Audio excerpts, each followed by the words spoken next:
think of like I built it from the inside out rather. I like to think of like building their guts and stuff, so I'll put neon colors that I know when I put like if I painted this where it's brown, if like where his heart was like if that's where his spirit was, you know.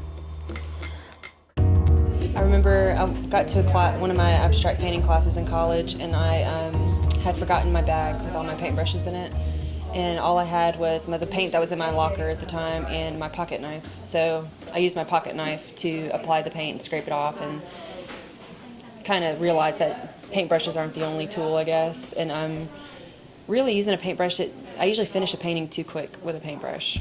Like I can just do it and it's just there, and it didn't really take any kind of like torture to get there, and I think that makes up for a really good part of art, you know, when it's a struggle to get to the final image. So my favorite tool is my power sanders, my little power sanders, and different types of sandpaper, because when you pack up the layers of art, the layers of paint together like that, and then you could take a power sander and like sand back through it and find images that you painted once before, and you could put in little detail with like jewelry. The sandpaper that they use in jewelry making is really awesome. When I dropped out of jewelry making, I used all the sandpaper for my painting classes, and that's how my love affair started.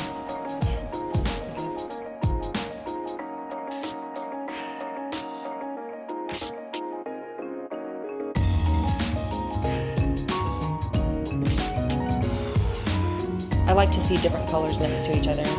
And so when I put them on top of each other and sand through them, and then you can see the specks kind of coming through, it's kind of like when you look out into a crowd of people and you can't really understand that, you know, each individual person, but you can see their specks of t-shirts and their specks of skin color, and, you know, like a bird or a butterfly, and, you know,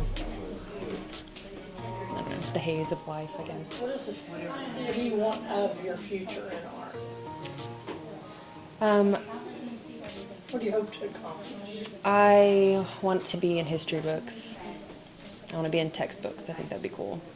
Not like big, just like a little, you know, in the art history textbooks, there's like a little painting that people study. But more than that, like I want people to see